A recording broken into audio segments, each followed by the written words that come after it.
kita semua masih diberikan kekuatan, kesehatan, taufik dan hidayahnya, sehingga kita dapat menghadiri kajian, mengagendakan kajian untuk hadir di Masjid Rodutul Jannah, Karanganyar, Kebumen, Jawa Tengah. Yang insya Allah kajian pada pagi hari ini akan disampaikan oleh guru kita, yaitu Ustadz Maududi Abdullah LC, Hafizahullah Ta'ala wa Ra'ah, yang berjudul tentang rahasia takdir. Kita berharap kepada Allah Subhanahu wa taala, semoga Allah Subhanahu wa taala melimpahkan kepada kita ilmu yang bermanfaat sebagai bekal untuk kita amalkan dan sebagai bekal untuk kita berjumpa dengan Allah Subhanahu wa taala. Salawat dan salam semoga senantiasa tercurahkan kepada Nabi kita Nabi Muhammad sallallahu alaihi wasallam, kepada keluarga beliau, para sahabat beliau, dan orang-orang senantiasa mengikuti jejak langkah beliau hingga hari kiamat kelak. Perkenankan kami dari DKM Masjid Rodutul Jannah ingin menyampaikan himbauan dan informasi terkait kajian pada pagi hari ini. Yang pertama, yaitu marilah kita untuk senantiasa meluruskan niat kita dalam menuntut ilmu dan menjaga niat tersebut dalam bermajelis. Yang kedua, diharapkan untuk menonaktifkan atau men-silent perangkat ponselnya selama kajian berlangsung, dan diharapkan tidak mengambil gambar ataupun video selama kajian berlangsung. Yang ketiga, dimohon untuk menjaga kebersihan masjid, tidak makan dan minum di dalam masjid, kecuali atau diperbolehkan untuk minum melalui atau dengan botol yang tertutup, botol kemasan mineral yang tertutup. Dan juga untuk menjaga lingkungan sekitar masjid juga. Yang selanjutnya adalah diharapkan untuk tetap tenang selama kajian berlangsung, dan apabila ingin ke toilet, kami sediakan toilet di sisi utara masjid, ada untuk ikhwan, untuk laki-laki, di sisi selatan masjid ada untuk laki-laki dan di sisi utara untuk perempuan. Apabila toilet nanti penuh, silakan bisa memanfaatkan toilet yang ada di dalam RC Mart. Silakan dimanfaatkan dengan gratis. Kemudian silakan yang masih ada ruang kosong diharapkan untuk mendekat, untuk mendekat ke depan. Dan apabila ternyata penuh, bisa menggunakan area serambi masjid sebelah utara. Oleh sebab itu dimohon jalan yang di tengah itu dikosongkan terlebih dahulu supaya jamaah yang baru hadir bisa menempati serambi sebelah utara, sebelah sini.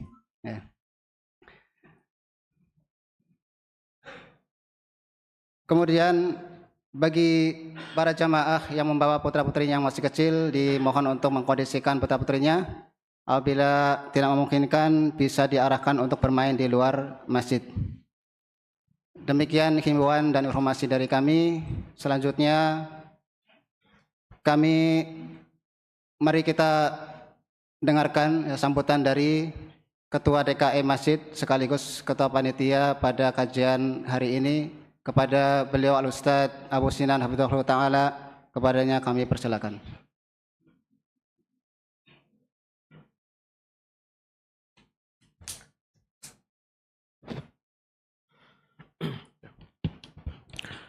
Assalamualaikum warahmatullahi wabarakatuh. Alhamdulillah, segala puji bagi Allah Ta'ala yang telah mempertemukan kita di majelis yang mulia ini. Kemudian salawat serta salam semoga tercurah kepada Nabi kita Muhammad sallallahu alaihi wasallam, kepada keluarganya, kepada para sahabatnya, serta kepada para pengikutnya yang istiqomah dalam menapaki atau mengikuti sunnah-sunnah beliau hingga hari kiamat nanti. Amin ya rabbal alamin. Para jamaah hadirin dan hadirat rahimani wa rahimakumullah. Kami mengucapkan selamat datang ahlan wa sahlan, dan kami mengucapkan terima kasih yang sebesar-besarnya kepada semua pihak yang telah mendukung demi terlaksananya kajian di pagi hari ini. Ya, semoga Allah Subhanahu wa taala memberikan balasan yang berlipat sebaik-baik balasan bagi para donatur, orang-orang yang terlibat, dan juga bagi para jamaah semuanya yang subhanallah sangat berantusias untuk menghadiri majelis yang mulai ini. Kaum muslimin, bergembiralah bagi kita semuanya karena Allah Subhanahu wa taala telah mengarahkan hati kita ya untuk bisa hadir di majelis pada pagi hari ini. Ya, kita mencari kebahagiaan, ketenangan itu dengan hal-hal yang bermanfaat, dengan majelis ilmu ya, untuk mengambil faedah, dan demikian pula untuk saling memperkuat ya ukhuwah di antara sesama kita, dan tentunya banyak faedah-faedah yang lainnya yang bisa kita dapatkan dari majelis kita di pagi hari ini. Dan kaum muslimin yang dirahmati Allah Subhanahu wa taala, kita ya perlu menelaah ya ucapan dari Al-Imam Ibnul Qayyim rahimahullah.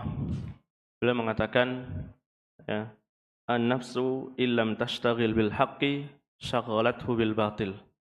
Jiwa ya, diri kita ini kaum muslimin, jikalau tidak disibukkan dengan hal-hal yang hak ya, hal yang bermanfaat, yang maslahat, kalau tidak demikian pastilah kita akan menyibukkan diri kita dengan hal-hal yang sia-sia, ataupun mungkin dosa, naudzubillah ya, ataupun bermaksiat kepada Allah Subhanahu wa taala. Dan kita hadir di pagi hari ini di suasana ta'lim, suasana ilmu ya. Dan ini merupakan hal yang mulia, yang mana dunia ini semuanya adalah terlaknat. Di dalam hadis Nabi sallallahu alaihi wasallam beliau bersabda, ad-dunya mal'unah. Dunia itu semuanya terlaknat. Terlaknat apa yang ada di dalamnya, illa dzikrullah, kecuali zikir kepada Allah dan apa yang mengikutinya, ya, hal-hal yang mengantarkan kepadanya, wa aliman au muta'alliman, kecuali orang yang belajar ataupun orang yang mengajarkan ilmu.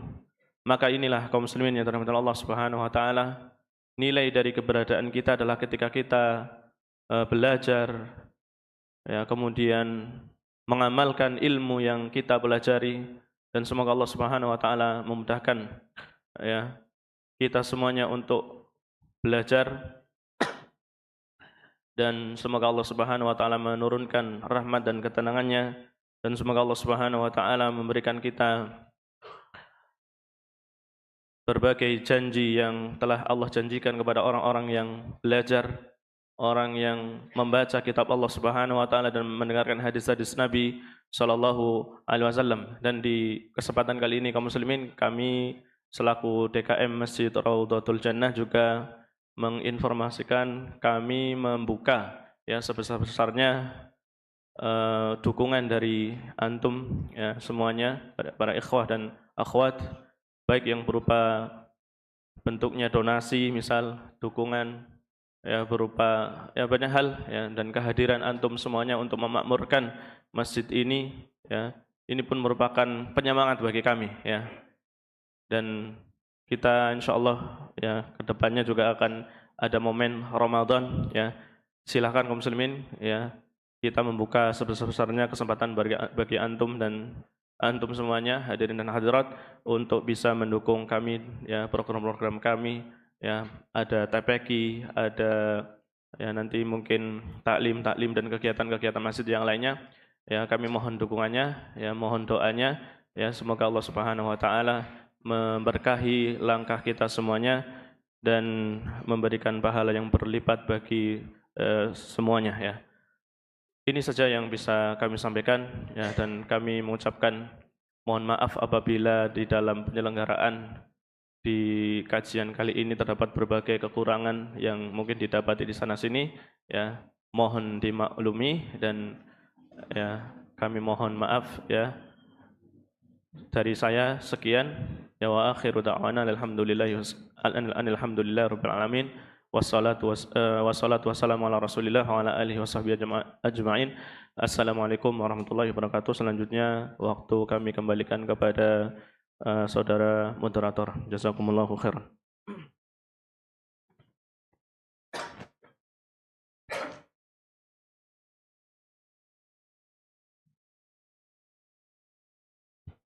Baik, jazakumullah khairan atas sambutannya kepada Ustadz Abu Sinan selaku Ketua DKM Masjid Raudhul Jannah. Kemudian, alhamdulillah Ustadz Maududi telah hadir di tengah-tengah kita. Sebelum mulai kajian, kami bacakan sekilas terkait biografi beliau. Beliau bernama Maududi Abdullah, ya Ustadz Maududi Abdullah LC. Beliau adalah putra kelahiran Padang, Sumatera Barat. Dan beliau lulus S1 jurusan ilmu hadis di Universitas Islam Madinah, Arab Saudi. Beliau adalah pembina dan pengasuh TV Media Dakwah Asil TV. Beliau juga pembina mulazamah Markas Sunnah Nusantara Al-Hijrah di Pekanbaru. Kemudian beliau juga pembina Sekolah Tahfidz Makkah di daerah Pasir Putih, Pekanbaru atau Kampar, Riau. Kemudian beliau juga pembina atau pemateri radio Roja dan Roja TV dan juga pemateri di Asil TV. Beliau juga aktif memberikan kajian rutin dan majelis taklim di wilayah Pekanbaru dan sekitarnya, dan daurah serta tabligh akbar di berbagai kota di Indonesia. Demikian kurang lebih biografi singkat beliau. Kemudian insya Allah kajian pada hari ini akan berlangsung kurang lebih selama 1,5 jam. Nanti ada 2 sesi. Sesi pertama akan diisi dengan materi dari beliau. Kemudian apabila masih ada waktu, nanti akan dibuka tanya jawab. Ya. Adapun untuk pertanyaan, untuk bapak-bapak nanti mungkin silakan langsung bertanya menggunakan mikrofon. Adapun untuk para jamaah perempuan bisa melalui atau mengirimkan melalui WA nomor admin yang telah dipasang di beberapa tempat. Demikian yang bisa kami sampaikan. Untuk memaksimalkan waktu, karena Ustadz juga sudah berada di tengah-tengah kita, maka kepada Al-Ustadz Maududi Abdullah LC Hafidhullah Ta'ala, falyatafaddal mashkura ma'jura.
Bismillahirrahmanirrahim. Assalamualaikum warahmatullahi wabarakatuh.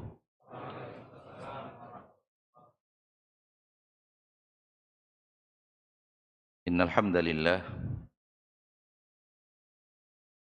nahmaduhu wa nasta'inuhu wa nastaghfiruh wa na'udzu billahi min shururi anfusina wa min sayyiati a'malina. من يهده الله فلا مضل له ومن يضلل فلا هادي له أشهد أن لا إله إلا الله وحده لا شريك له وأشهد أن محمدا عبده ورسوله صلى الله عليه وعلى آله وأصحابه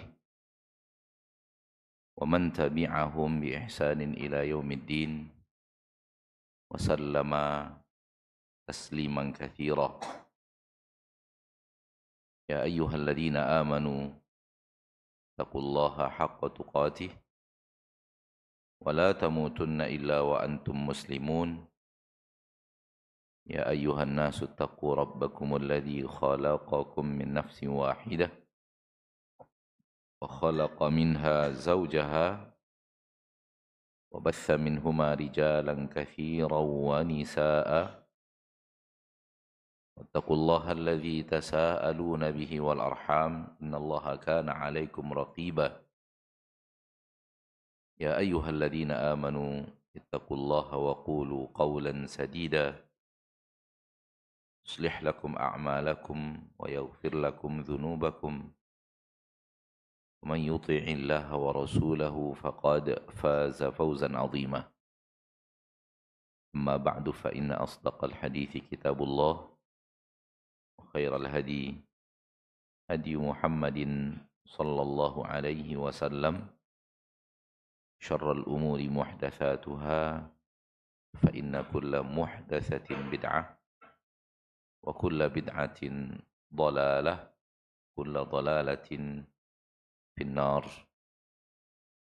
Asyiral muslimin wal muslimat, saudaraku saudariku, al-hadirin wal hadirat wal musyahidin wal musyahidat dimanapun anda berada, rahimani wa rahimakumullah.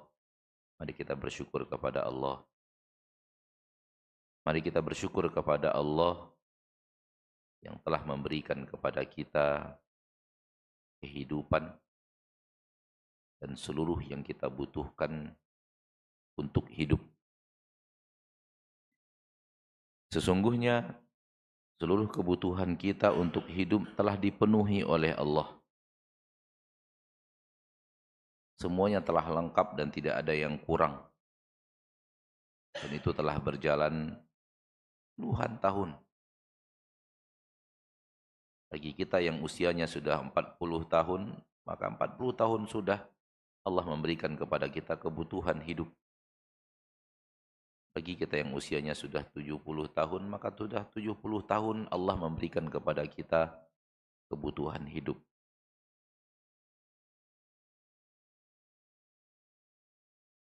Terkadang manusia mengira keinginan dia di dalam hidup dianggap kebutuhan. Padahal itu hanyalah keinginan.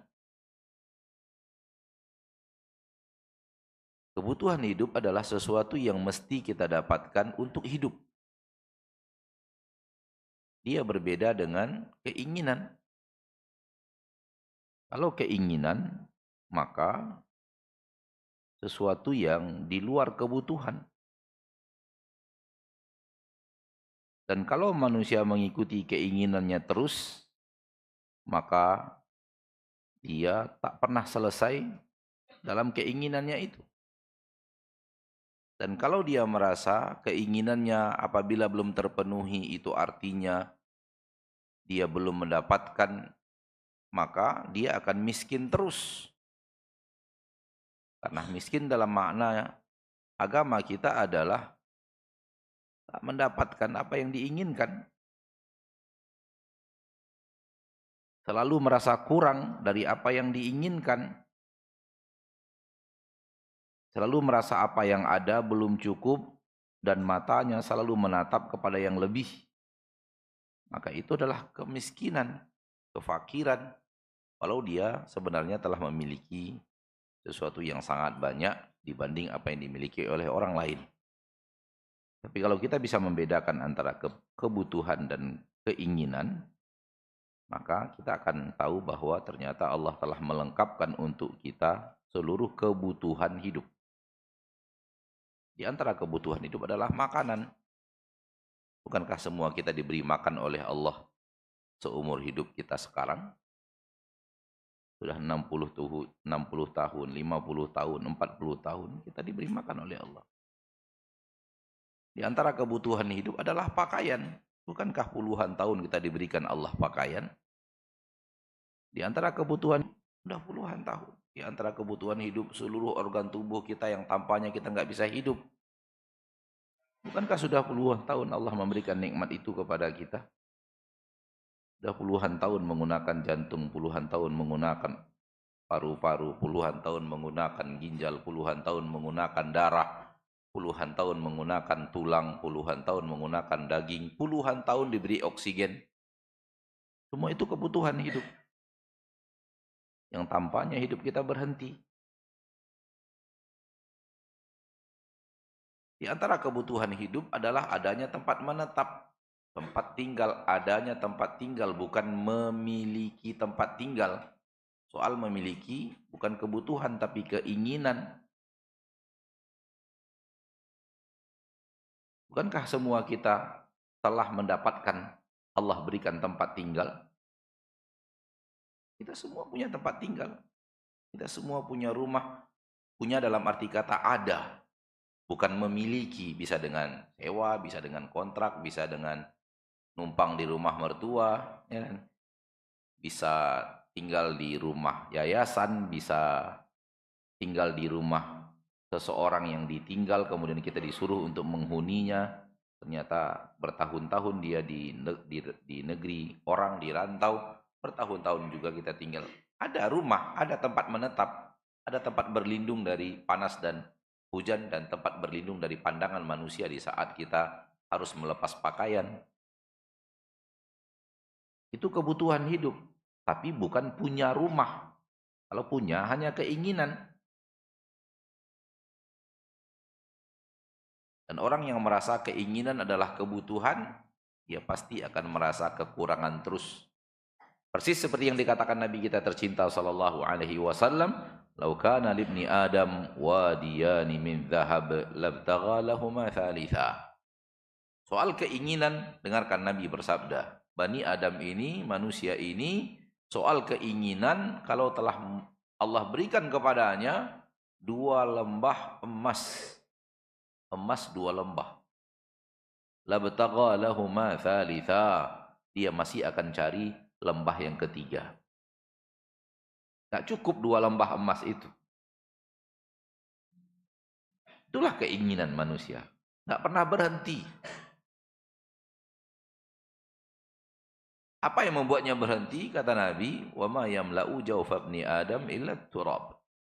Tak akan ada yang memenuhi rongga keinginan Bani Adam itu kecuali tanah. Kalau sudah dimasukkan tanah dia baru berhenti. Apa tanah artinya? Al-maut. Yang lahat, kematian. Baru berhenti dia keinginannya. Maka ini berbeda antara kebutuhan dan keinginan. Dan kebutuhan itu jauh lebih penting, jauh lebih kita butuhkan, jauh lebih berharga, jauh lebih tidak kita harus dapatkan, jauh lebih daripada sekedar keinginan. Hati-hati. Jangan sampai keinginan menurut Anda lebih berharga, jauh lebih berharga daripada kebutuhan. Salah. Yang lebih berharga itu kebutuhan. Nampak perbedaan? Akhi fiddin. Nampak perbedaannya? Keinginan dan kebutuhan. Kalau dilihat kebutuhan, lalu dilihat apa yang sekarang kita miliki, ternyata kita memiliki jauh lebih banyak daripada sekedar kebutuhan. Sama-sama kebutuhan, tapi jumlahnya lebih banyak yang kita miliki daripada kebutuhan itu sendiri.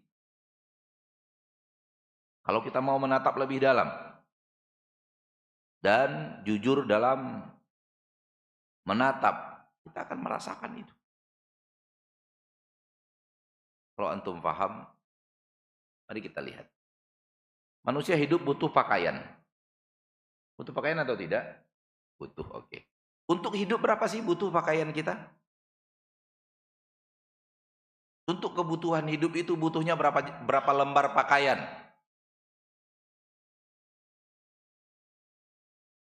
Kira-kira berapa untuk di Indonesia, untuk di Kebumen ini berapa kira-kira?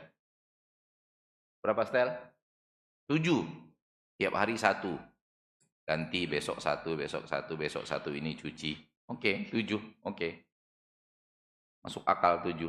Berarti kebutuhan kita untuk pakaian, kita sebenarnya hanya butuh 7 pakaian untuk hidup. Di negeri Indonesia yang memang sering berkeringat, ya, udaranya lembab. Oke, 7. Coba hitung di lemari antum berapa pakaian. Coba hitung. 1, 2, 3, 4, 5, 6, 7. Coba hitung berapa banyaknya.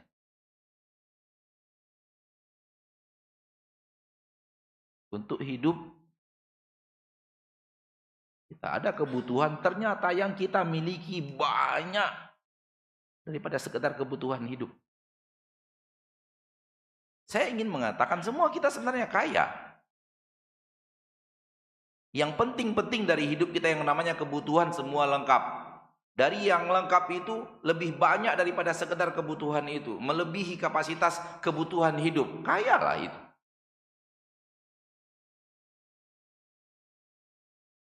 Ini kalau kita pandai melihat. Namun kalau diikuti keinginan, miskin terus. Kurang terus, kurang terus. Akhirnya tak pandai bersyukur kepada Allah atas nikmat-nikmat banyak yang telah Allah berikan. Semoga kita bisa membedakan mana kebutuhan, mana keinginan, dan mata kita lebih kita tujukan kepada kebutuhan bukan keinginan. Soal keinginan itu adalah lautan tanpa batas, tak akan pernah selesai. Hanya selesai dengan kematian. Dan kalau kita melihat kebutuhan, kita pasti merasakan bahwa yang kita miliki jauh lebih banyak daripada yang kita butuhkan untuk hidup, maka kita akan merasa diri kita kaya loh. Kaya. Kita butuh hidup, butuh 1 sendal atau 2 sendal. Berapa sendal ada di rumah kita?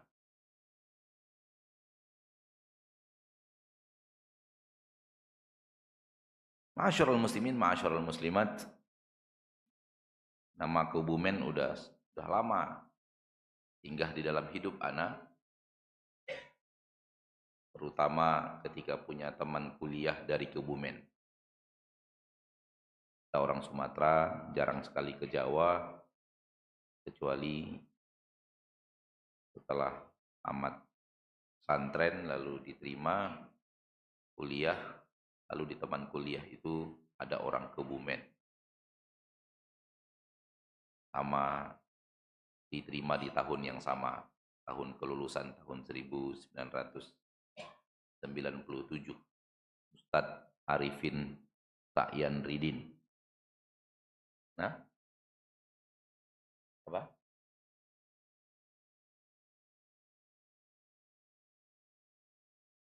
Arifin Sa'yan Ridin. Coba tanya beliau kalau enggak Sa'yan Ridin. Antum kenalnya Arifin Ridin ya? Nama beliau Arifin Sa'yan Ridin. Hah?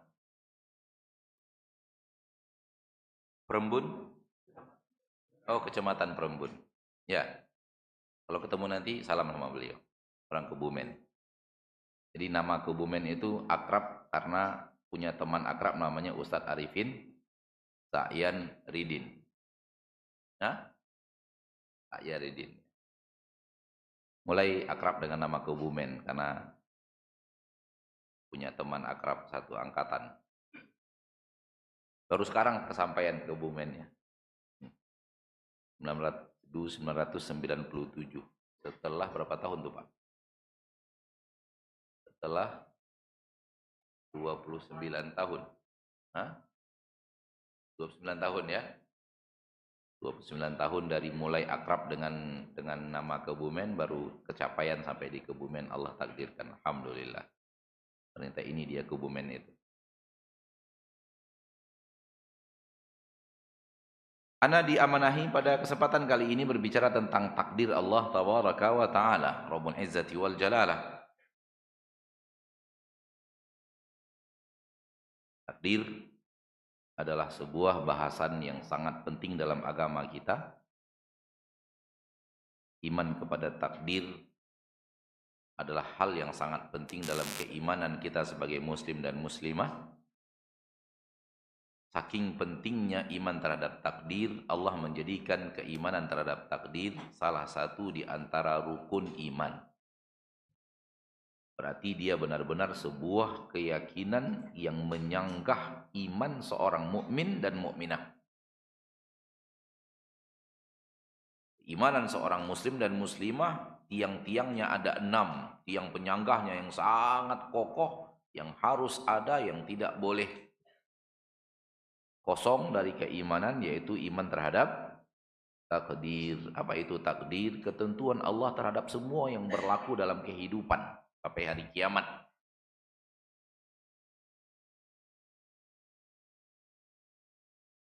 Bahwa Allah tabaraka wa ta'ala telah menuliskan ketentuan takdir 50.000 tahun sebelum Allah menciptakan langit dan bumi. Sudah ditulis apa yang akan terjadi mulai saat itu sampai hari kiamat dalam sebuah catatan. Dan catatan itu yang kita kenal dengan catatan takdir dalam agama kita. Semuanya telah Allah catat apa yang bakalan terjadi. Sampai pertemuan saya setelah 29 tahun bertemu dengan Arifin Ridin, ternyata setelah 29 tahun saya bisa ke kampung beliau. Itu tercatat sudah di catatan takdir 50.000 tahun sebelum Allah menciptakan langit dan bumi. Apa saja yang Allah catat, Ustadz? Semua yang pasti akan terjadi. Semua yang pasti akan terjadi tercatat di sana. Jadi hidup saya semuanya tercatat? Iya, tercatat. Apapun yang terjadi tercatat. Detail. Hari ini antum datang kajian, hari ini antum pakai baju apa, bawa pena berapa, bawa buku, nyatat apa tidak, tadi di jalan ada kejadian apa. Semua ada tulisannya, semua tertulis. Akhi fiddin, tidak beriman dengan takdir membuat seseorang keluar dari agama Islam. Tidak beriman dengan takdir, tidak beriman dengan adanya takdir bisa membuat seseorang keluar dari agama Allah. Karena Allah meletakkan iman kepada takdir salah satu di antara rukun iman. Yang rukun itu satunya hilang, semuanya hilang. Contoh, orang sholat nggak pakai takbiratul ihram. Semuanya lengkap, sujudnya ada, rukuknya ada, tasyahudnya ada, tumakninahnya ada, al-fatihahnya ada, umul kitabnya, semua lengkap. Cuman yang ada cuman satu, yaitu apa? Takbiratul ihram nggak ada, maka sholatnya nggak ada. Kenapa? Ada satu rukun yang tidak ada. Itulah dia rukun. Kalau lengkap semuanya, baru ada sholat. Baru ada yang namanya sholat. Kalau lengkap. Tapi kalau ada yang hilang, walau hanya satu rukun, maka sesuatu itu lenyap semuanya. Dan ini definisi rukun. Bagi yang belajar bahasa Arab, silakan catat definisi rukun adalah ma yalzamu min wujudihil wujud wa yalzamu min adamihil adam. Ini yang bahasa Arab aja, yang tak bahasa Arab biar aja nggak apa-apa, lewatkan aja. Ma yalzamu min wujudihil wujud wa yalzamu min adamihil adam. Sesuatu yang kalau dia ada, maka ada. Itu agak rumit. Yang kalau dia tidak ada, maka tidak ada. Kalau ada semua rukunnya berarti ada. Tidak ada satu rukunnya berarti tidak ada. Seperti yang sholat tadi lah. Kalau ada semua rukunnya maka sholatnya ada. Hilang satu rukun, ada ternyata rukun yang tidak ada, maka sholat itu tidak ada.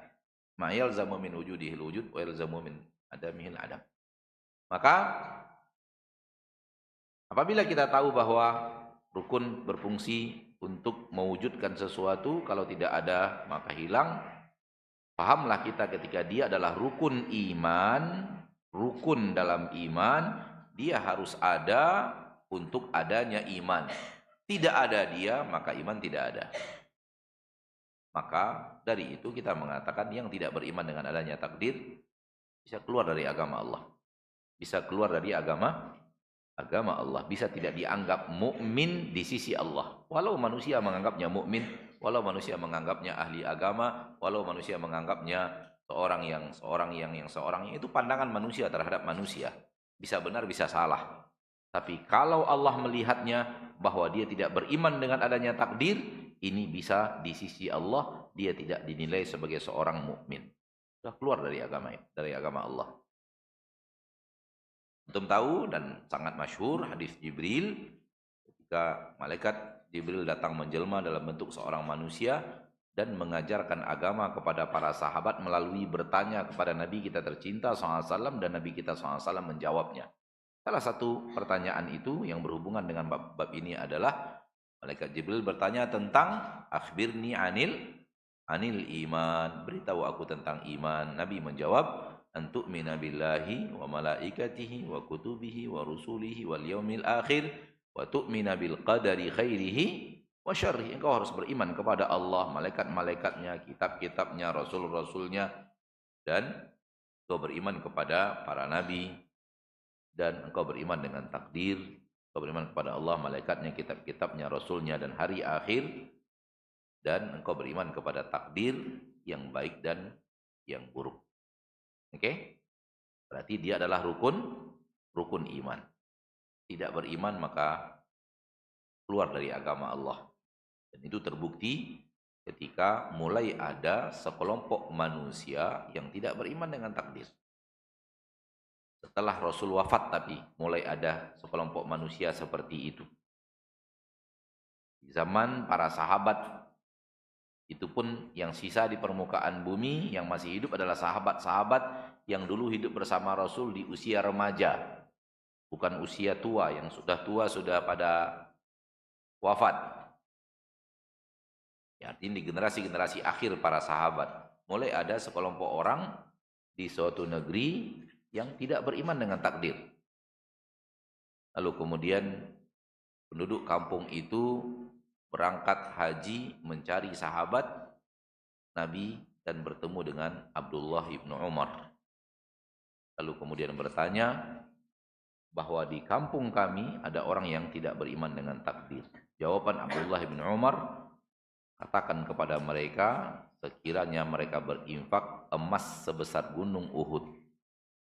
Sampai sekarang belum ada orang yang berinfak emas sebesar gunung Uhud. Sampai sekarang. Abdullah bin Umar beritahu mereka sekiranya mereka berinfak emas sebesar gunung Uhud. Itu infak yang sangat besar. Allah tidak akan terima itu dari mereka sampai mereka beriman dengan. Artinya apa? Nggak ada gunanya infak yang sangat besar itu. Kenapa? Karena imannya hilang. Sampai dia beriman kepada takdir. Lalu Abdullah bin Umar membacakan hadis malaikat Jibril yang datang kepada Nabi SAW. Baik. Apakah ada orang-orang yang tidak beriman dengan takdir? Ada. Ada. Sampai sekarang ada. Ada. Di Indonesia ini ada. Ada. Dan Anda pernah mendengar sendiri langsung dalam sebuah acara siaran televisi swasta live, orang ustadz kondang Indonesia, tak perlu disebutkan namanya, tak ada manfaat menyebutkan namanya. Tapi intinya, kalau Anda sebut namanya, antum pasti tahu orangnya. Itu aja udah. Tapi nggak ada gunanya disebut nama. Ketika itu dia ditanya tentang masalah rezeki. Apakah rezeki ini sudah tercatat dalam takdir, sudah ketentuan Allah, kita jadi orang kaya, kita jadi orang miskin, biasa-biasa aja. Apakah ini adalah takdir Allah? Dia mengatakan tidak takdir Allah. Itu adalah usaha kita. Tidak masuk dalam catatan takdir Allah Tabaraka wa Ta'ala. Jadi rezeki ini, kata beliau, harus dicari, harus ikhtiar, harus semangat. Kalau tidak, Anda jadi orang pemalas, Anda akan jadi orang miskin karena Anda tidak semangat mencari nafkah.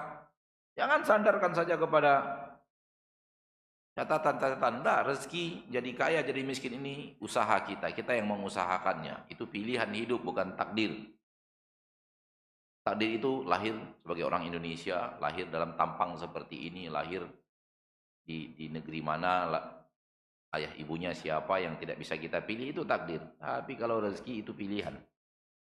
Maka kalau ingin kaya harus rajin-rajin bekerja, baru bisa jadi kaya, tanpanya nggak bisa. Kalau malas maka jadi orang miskin. Itu orang yang mengingkari takdir. Padahal kaya dan miskin juga catatan dalam takdir. Ma'asyiral muslimin, ma'asyiral muslimat rahimani wa rahimakumullah. Maka takdir adalah hal yang sangat penting dalam keimanan. Semuanya tercatat. Semuanya. Sebagian ulama mengatakan begini, takdir itu adalah ilmu Allah. Takdir itu adalah ilmu Allah akan seluruh yang akan terjadi. Ilmu Allah terhadap seluruh yang akan terjadi. Itulah takdir. Lalu dituliskan. Baik. Ilmu Allah. Bukankah Allah tahu segala-galanya? Bukankah kita meyakini bahwa innallaha bikulli syai'in alim, Allah mengetahui semuanya sehingga tidak ada yang tidak diketahui oleh Allah? Ya atau tidak?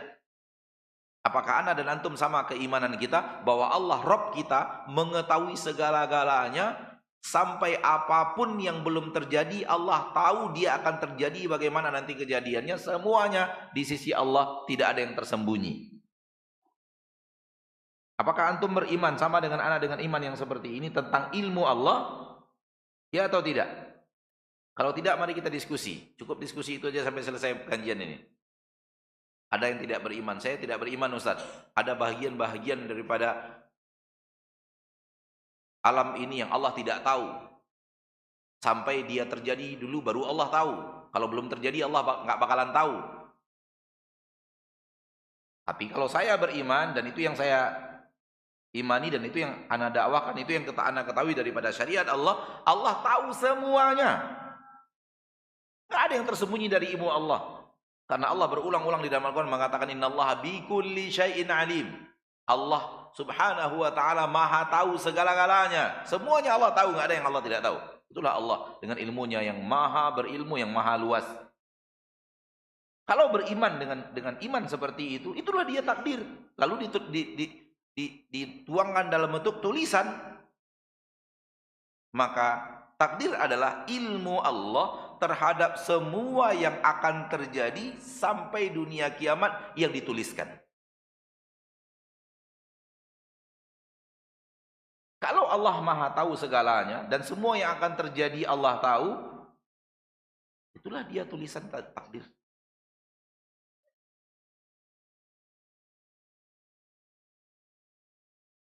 Maka tidak aneh semuanya telah tertulis.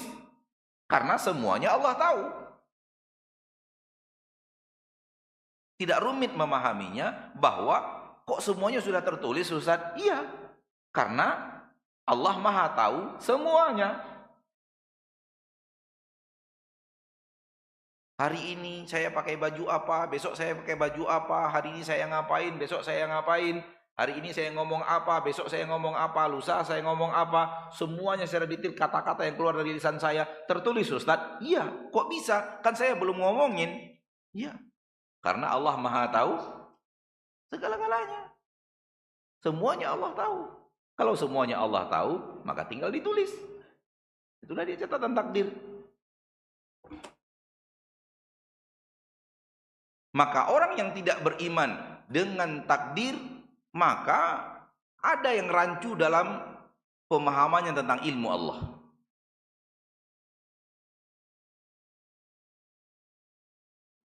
Tidak dimasukkan dalam catatan takdir, tidak bahagian daripada takdir, maka jadinya adalah Allah tidak tahu engkau itu jadi orang kaya atau jadi orang miskin. Sampai engkau kaya dulu baru Allah tahu engkau kaya. Sampai engkau miskin dulu baru Allah tahu engkau miskin. Itu jadinya, Pak. Kalau Allah tidak tahu perbuatan manusia apa yang akan dia lakukan. Kalau Allah tidak tahu perbuatan manusia apa yang dia lakukan, sampai manusia itu melakukan, ini jadinya. Ia akan menisbatkan Allah tidak kepada ilmu, tapi kepada tidak berilmu. Oleh karena itu perbuatannya itu dahsyat. Dalam agama dahsyat. Kriminalnya dahsyat. Menisbatkan Allah kepada kebodohan bukan kepada ilmu. Secara sifat. Nampak? Nampak nggak Pak? Kalau perbuatan kita ini, perbuatan kita seperti yang dikatakan Ustadz tadi, Allah tidak tahu, itu bahagian daripada ikhtiar hidup kita, tidak catatan takdir, berarti Allah tidak tahu apa yang akan kita lakukan, sampai kita lakukan. Kemarin malam Allah tidak tahu bahwa kita akan ada pengajian di sini, sampai kita ada pengajian di sini baru Allah tahu ini pengajian ada. Itukah akidahmu tentang Rabbmu, wahai orang yang beriman kepada Allah? Amat naif. Akidahmu tentang Rabbmu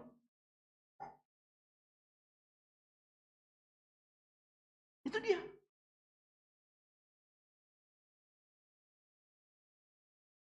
Maka tidak menjadi Allah tabaraka wa ta'ala itu maha berilmu, mengetahui segala-galanya. Bisa dipahami tidak? Bisa dipahami tidak?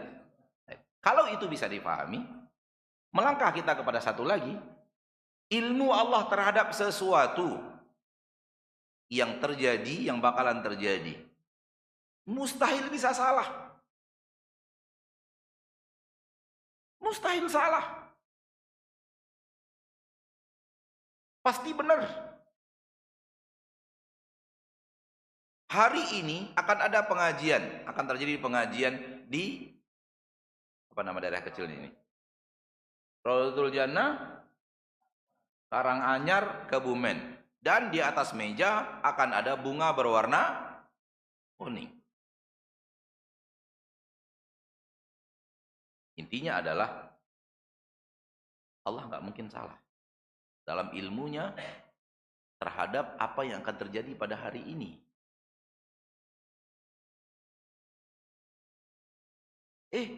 Rupanya bukan bunga kuning, bunga merah. Itu nggak mungkin. Nggak mungkin. Mustahil. Maka semua yang akan terjadi pasti sesuai dengan catatan yang ada di dalam takdir, karena catatan itu adalah ilmu Allah tentang semua yang bakalan terjadi. Kalau ada yang salah, berarti Anda menisbatkan Allah kepada kesalahan. Anda meyakini Rabbmu punya kesalahan. Rabbmu tidak tahu sampai terjadi, kemudian direvisi, baru menjadi benar. Ini kembali kepada yang tadi. Alangkah buruknya prasangkamu terhadap Rabbmu. Alangkah buruknya akidah Anda terhadap Rabb Anda. Allah salah rupanya. Oleh karena itu, catatan takdir nggak ada revisi. Apa yang perlu direvisi? Karena semuanya benar.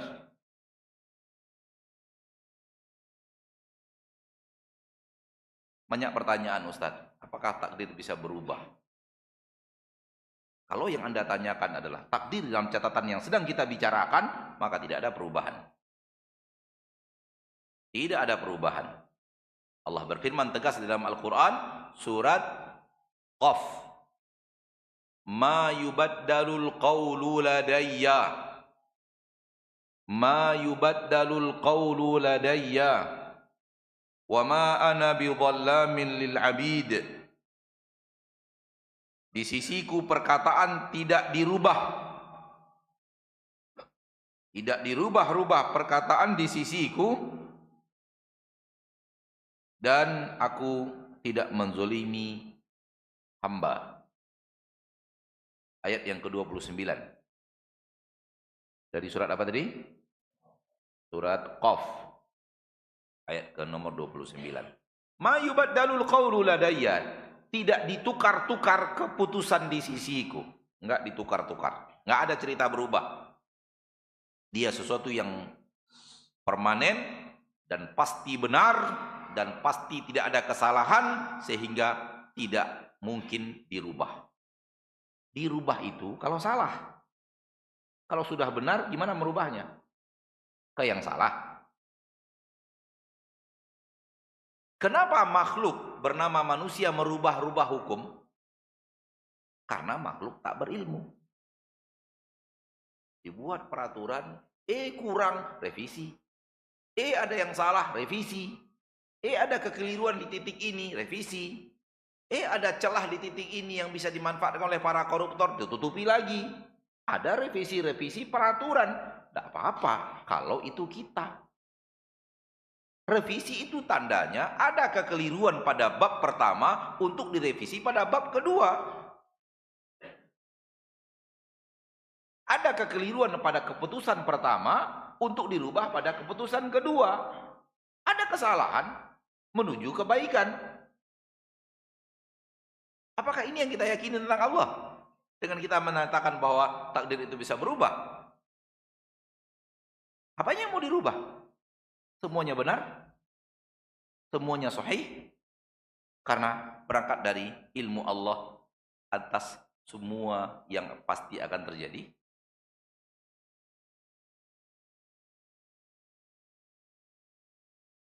Maka tak ada perubahan. Kalau yang dimaksud adalah takdir catatan di Lauhul Mahfuz. Itu tidak akan berubah.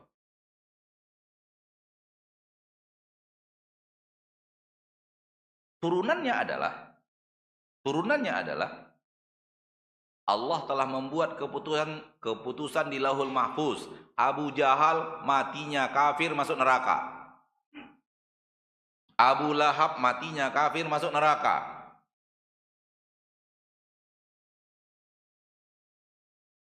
Musailamah Kadzab matinya kafir, dibunuh di perang Yamamah dan masuk neraka.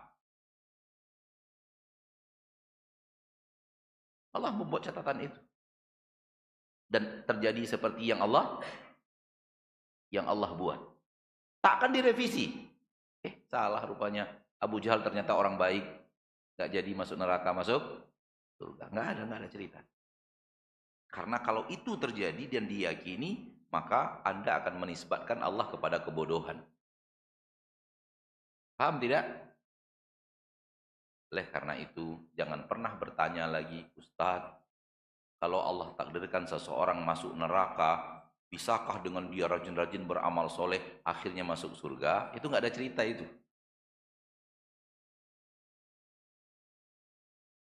Kalau Allah takdirkan seseorang ke neraka, ya pasti ke neraka, nggak ada cerita ke surga.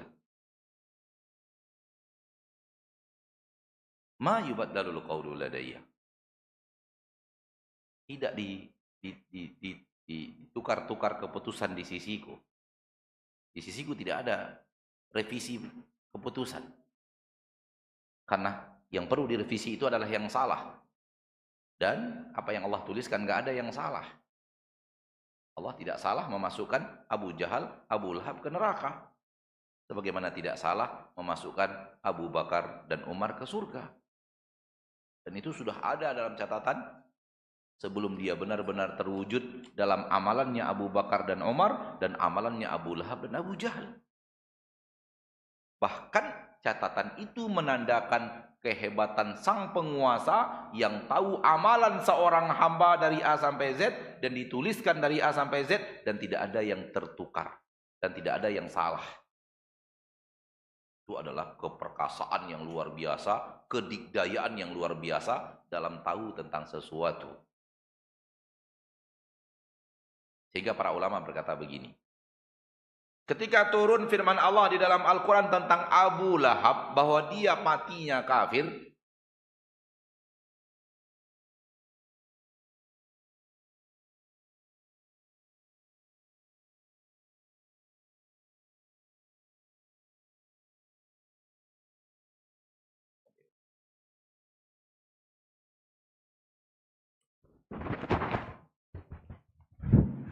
Mohon maaf untuk para jamaah, khususnya untuk akhwat, silakan untuk lebih merapat lagi karena masih ada jamaah yang baru datang. Begitu juga dengan ya ikhwan, boleh untuk merapat sedikit ke depan supaya jamaah yang masih ada di luar atau baru datang bisa menempati tempatnya. Jazakumullah khairan. Untuk para jamaah akhwat untuk merapat. Barakallahu fikum. Baik, kita lanjutkan. Ketika turun firman Allah di dalam Al-Quran tentang Abu Lahab bahwa dia akan masuk neraka, dia mati di atas kekufuran, dia tidak akan beriman kepada dakwah Nabi, dan dia masih hidup kan? Ya atau tidak? Dia masih hidup. Kata para ulama begini, Abu Jahal itu, Abu Lahab itu, bisa saja saya beriman kepada Muhammad, asyhadu an la ilaha illallah wa asyhadu anna Muhammadar Rasulullah. Berarti batal bahwa Muhammad itu nabi. Saya beriman kepadanya, sementara firman yang dia bacakan bahwa aku mati kafir dan tidak beriman kepadanya seumur hidup. Tapi ternyata Abu Jahal tak terfikir oleh dia sedikit pun untuk melakukan itu.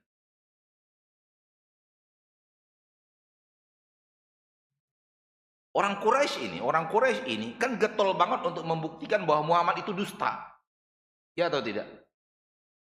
Tinggal berapa lafaz dari Abu Jahal, Abu Lahab, pasca turunnya ayat bahwa dia dikatakan pasti masuk neraka. Kalau dia lakukan, dia bisa membatalkan. Tapi Allah Maha tahu dia tidak akan lakukan itu. Allah Maha tahu dia tidak akan lakukan itu.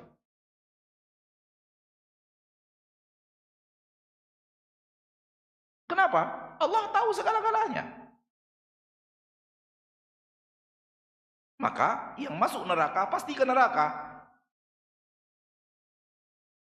Maka sering ada pertanyaan, kalau seseorang ditakdirkan ke neraka, bisakah dengan rajin beriman dan beramal soleh berubah menjadi penduduk surga? Itu enggak ada. Tapi ke neraka. Akhir pertanyaan yang kedua, terbalik.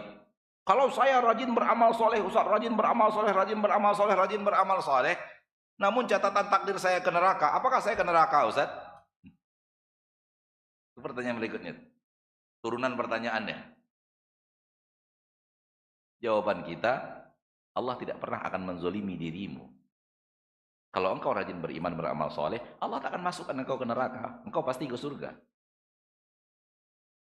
Jangan dibolak-balik, nggak jelas. Dan ini pertanyaannya berulang-ulang yang ditanyakan ini. Kalau kita lagi bahas takdir, pertanyaan dengan nada seperti ini, baik yang pertama atau kedua, itu sering ditanyakan orang. Yang satunya yang tadi, kalau orang sudah ditakdirkan neraka, apakah bisa dirubah menjadi masuk surga? Jawabannya tidak bisa. Turunan pertanyaannya, kalau saya sekarang rajin beriman dan beramal soleh, ternyata takdir saya neraka, apakah saya ke neraka, Ustaz? Tidak akan ke surga? Jawabannya, Anda salah. Karena Allah mengatakan di dalam Al-Quran, yang rajin beriman dan beramal soleh, Allah masukkan ke surga, bukan Allah masukkan ke neraka. Kok gitu perginya antum?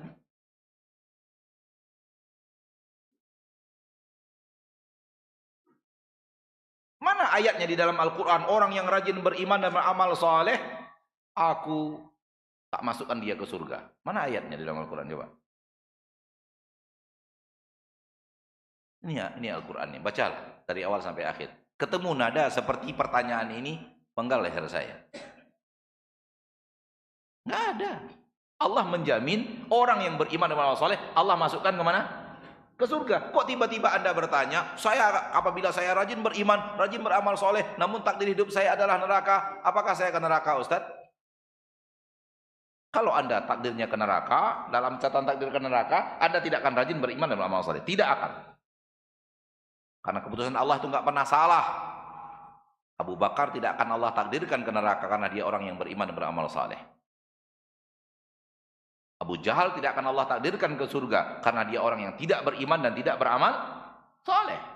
Allah tahu segalanya sehingga keputusannya nggak pernah salah. Kalau Anda rajin beriman dan beramal saleh, benar-benar rajin beriman dan beramal saleh, maka Anda akan ke surga.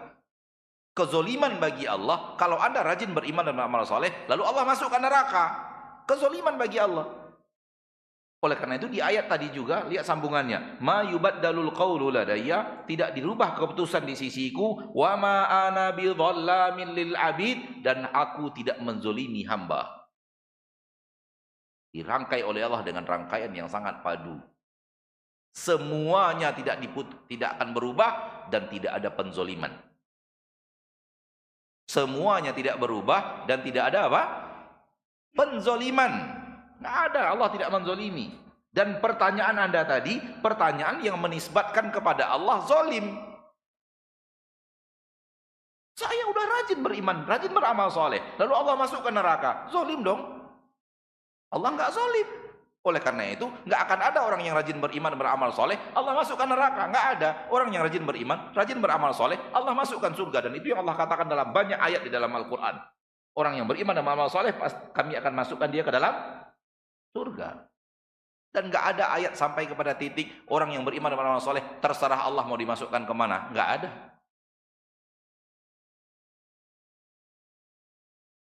Maka jangan dirancu-rancukan pemahaman beragama.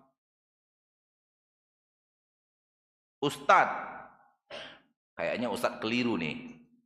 Saya protes. Apa itu? Ada hadis Nabi. Seorang beramal-amalan ahli surga. Namun sudah tertulis dia penduduk neraka. Lalu dia beramal dengan amalan ahli neraka. Lalu dia mati dan masuk neraka. Itu buktinya ada orang rajin beriman dan beramal saleh. Ternyata takdir hidupnya ke neraka. Dan di akhir hayatnya dia berbuat amal ahli neraka, ditutup amalan dengan amal ahli neraka, dan dia masuk neraka karena catatannya sudah neraka. Ayo jawab Ustaz. Baik, ana jawab.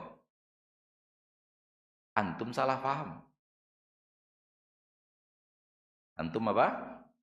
Salah paham. Maksud hadis, ada orang yang beramal amalan-amalan ahli surga hanya di depan manusia. Itu maksud hadis. Artinya apa? Amalan-amalan ahli surga yang dia amalkan itu hanya dia amalkan di depan orang. Di belakang orang amalannya mah beda. Nggak sama. Dia nipu orang dengan memperlihatkan dirinya sebagai orang saleh. Padahal di belakang manusia nggak sama, orang yang berbeda. Karena ada riwayat lain yang menunjukkan bahwa fima yabdu linnas, dia melakukan amal soleh yang tampak oleh manusia. Dia melihatkan amal solehnya kepada orang.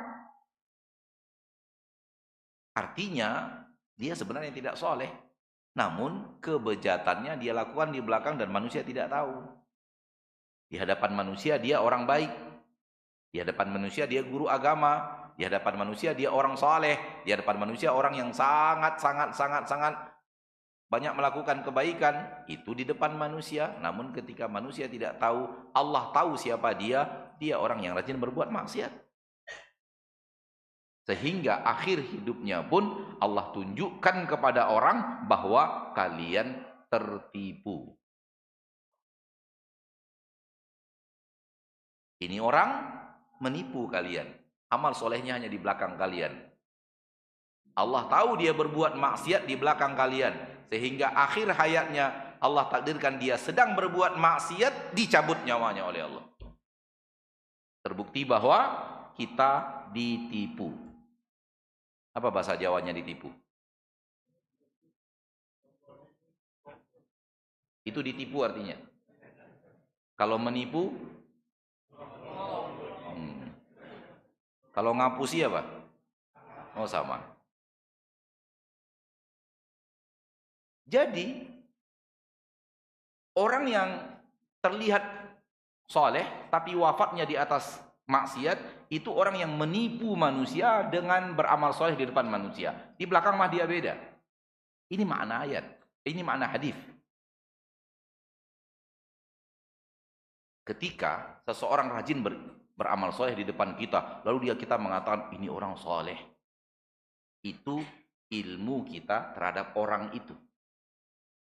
Bisa benar, bisa salah. Ya atau tidak?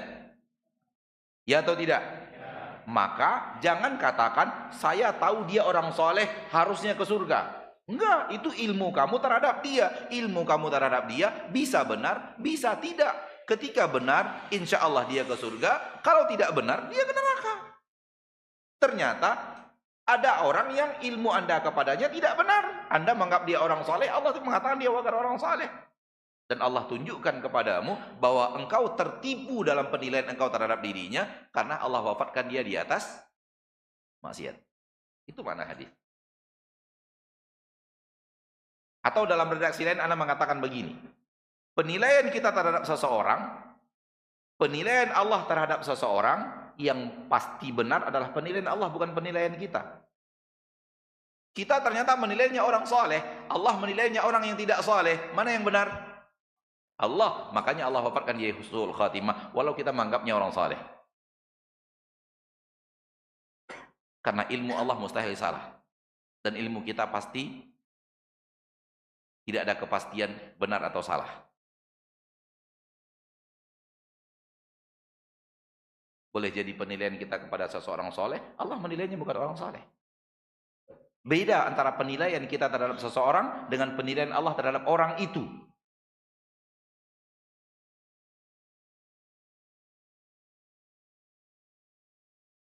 Jadi dipahami? Maka tidak ada bertabrakan apapun. Nggak akan ada orang yang rajin beriman dan beramal soleh. Sebenar-benar iman, sebenar-benar amal soleh, luar dan dalam, melainkan pasti Allah masukkan surga. Karena Allah tidak akan ingkar janji memasukkan orang yang beriman dan beramal soleh ke dalam surga.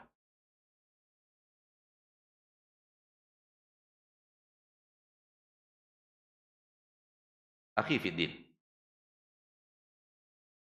Banyak orang yang merasa, saya sulit memahami Ustaz. Apa itu? Sudah dituliskan dulu, baru saya kerjakan, kemudian sudah ada keputusan. Padahal sudah dituliskan dulu. Berarti kan saya dipaksa untuk mengamalkan apa yang tertulis. Itu yang bisa saya pahami sebagai seorang manusia. Kan udah dituliskan dulu, Ustaz. Ya, benar. Lalu saya berbuat. Iya, benar. Yang saya buat sesuai dengan tulisan. Iya, benar. Kemudian saya dimasukkan ke neraka. Iya, benar. Kan saya dizolimi. Saya menjalankan apa yang tertulis, lalu saya dimasukkan ke neraka. Ini yang bisa saya pahami. Jawabannya, pemahaman Anda salah. Pemahaman Anda keliru. Apa? Catatan takdir, ilmu Allah, bukan paksaan Allah. Jadi pahami nggak? Catatan takdir, ilmu Allah, bukan paksaan Allah.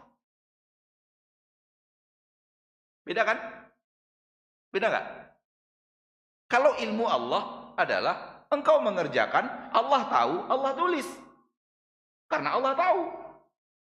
Bukan, aku tuliskan, kalian harus kerjakan seperti yang kutuliskan. Nggak bisa tidak. Bukan itu. Bukan itu. Jangan pahami, catatan takdir adalah paksaan Allah terhadap hamba untuk mengerjakan apa yang dia tulis. Bukan. Kalau paksaan Allah terhadap hamba untuk melakukan apa yang telah dia tulis, berarti semua amalan manusia adalah kepatuhan dan ketaatan. Dan bukan maksiat. Titik-titik maksiat. Karena patuh juga terhadap apa yang Allah inginkan. Dia bukan paksaan Allah. Allah tidak memaksa Anda berbuat maksiat. Nggak ada kita berbuat maksiat Allah paksa. Nggak ada. Sebagaimana tidak ada kita berbuat ibadah yang Allah paksa. Nggak ada. Pernah antum merasa dalam hari antum seusia antum yang sudah puluhan tahun itu maksiatnya terpaksa gitu? Terpaksa maksudnya kaki ini sebenarnya mau dilangkahkan ke masjid, tapi ngelangkahnya kok ke tempat karaoke ya gitu. Ada nggak? Pernah nggak dipaksa seperti itu? Itu paksaan tuh, itu benar itu paksaan tuh. Dalam makna yang seperti itu jadi paksaan dia. Saya mau langkahnya ke masjid. Saya mau melangkahnya ke masjid. Begitu dilangkahkan nggak mau dia melangkah ke masjid. Kaki itu maunya melangkahnya ke karaoke gitu. Ada nggak? Nggak ada kan? Berlaku sebaliknya. Heran saya kaki saya mau ke karaoke, tapi nggak mau dia geraknya ke masjid. Ada nggak? Nggak ada kan? Berarti bukan paksaan. Berarti semua yang memilih melangkah ke masjid karena dia ingin ke masjid. Semua yang melangkah ke karaoke karena dia ingin ke karaoke. Di karaoke dia buat pengajian. Pengajian maksiat. Ya, nggak pernah kan? Maka Anda beramal soleh karena Anda menginginkan amal soleh. Sebagaimana pelaku maksiat berbuat maksiat karena dia ingin berbuat maksiat. Kenapa ada catatannya Ustaz? Karena Allah Maha tahu aja. Bukan karena Allah memaksa engkau untuk wajib menjalankan seperti yang dipaksa engkau untuk menjalankan, padahal engkau tidak mau. Padahal engkau tidak mau. Engkau dipaksa aja. Pernah dalam hidup kita merasakan adanya paksaan itu. Karena memang catatan takdir bukanlah paksaan. Kira-kira bisa dipahami tidak? Yakin? Baik. Kita tanyakan lagi ke orang yang tadi. Jadi yang bisa Anda pahami apa? Kalau Anda, saya mau bertanya kepada Anda, yang bisa Anda pahami kalau begini saya bisa paham, Ustaz. Saya maklum, saya mengatakan, oh kalau itu cocok. Apa yang Anda inginkan coba? Coba Anda ingin tanya kepada Anda. Coba Anda sebutkan apa yang Anda inginkan. Kalau begini, baru cocok dalam logika saya, Ustaz. Saya bisa baru terima. Keputusan Allah surga dan neraka untuk seseorang baru saya terima. Kalau begini bentuknya. Kalau begini alurnya. Ayo silakan, coba ucapkan. Kira-kira dia akan ngomong seperti ini. Biarkan manusia memilih perbuatannya. Memilih maksiat, memilih apa? Ketaatan. Biarkan manusia berikhtiar, bebas. Menginginkan. Dan setelah dia lakukan semuanya dalam hidupnya, baru setelah itu diputuskan dia ke surga atau ke neraka. Hasil dari seluruh perbuatan yang telah dia lakukan dengan ikhtiar. Kalau begini baru bisa saya paham, baru saya bisa masuk logika saya, keputusan surga dan neraka tidak zalim terhadap yang masuk neraka. Oke? Oke. Berarti biarkan dulu manusia berbuat. Setelah mereka berbuat, baru kemudian ditentukan hasilnya surga atau neraka. Setelah perbuatan selesai.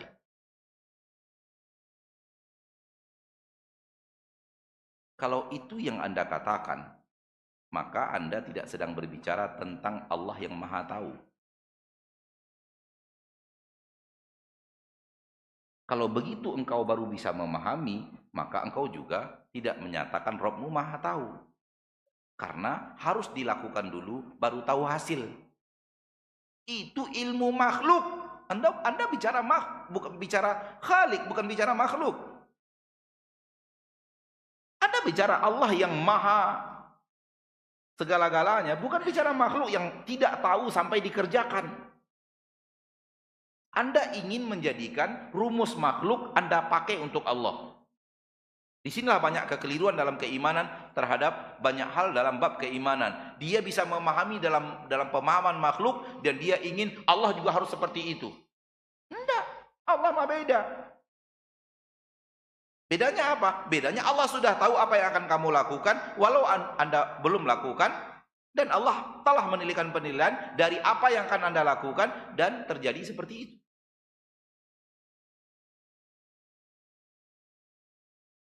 Jadi manusia memilih.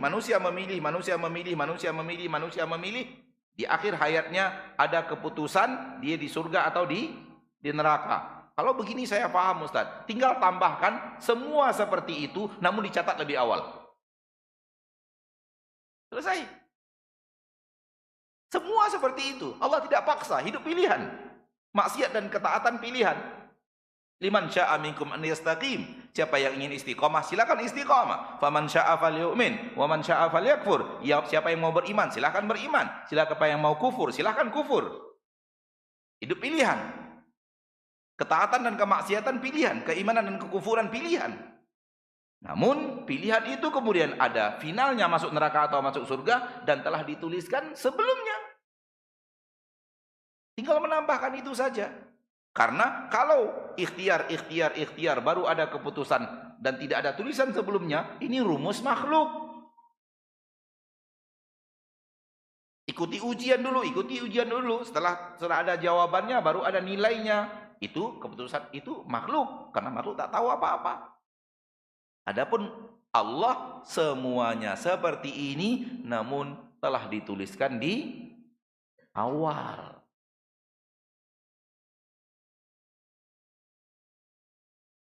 Kalau antum paham itu, Semoga hal yang selama ini menggerogoti pikiran tentang takdir terjawab. Kalau tidak terjawab, silahkan tanya. Saatnya tanya jawab.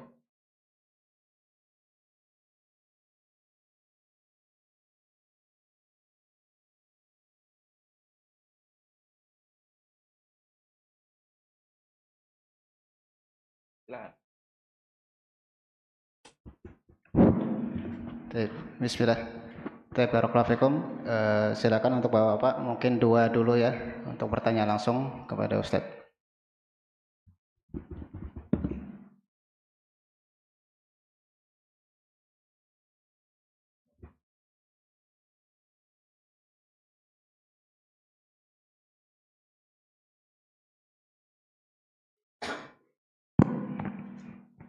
Jazakallah khairan Ustaz Oh iya. atas kesempatan bertanya. Ana mau tanya, itu tadi ada penjelasan bahwa ayat yang menjelaskan bahwa Abu Jahal itu akan masuk dalam neraka. Itu untuk mengetahui bahwa Abu Lahab masuk neraka. Untuk mengetahui bahwa ayat itu sudah ada saat Abu Jahal masih hidup, itu sumbernya dari mana kita untuk mengetahuinya?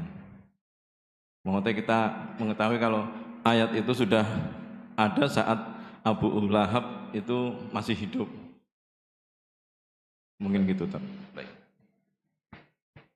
Biografi Rasul tercinta, ketika baca biografi Rasul membuktikan bahwa ayat ini turun ketika Abu Lahab masih hidup. Abu Lahab ngamuk-ngamuk, istrinya ngamuk-ngamuk karena Muhammad ngancamnya dengan neraka. Sampai-sampai Abu Lahab ngambil daging busuk, kemudian meletakkannya di pintu rumah Nabi. Daging busuk diambil, kemudian diserakkan di depan pintu rumah Nabi karena bencinya dia dengan ayat yang diturunkan itu.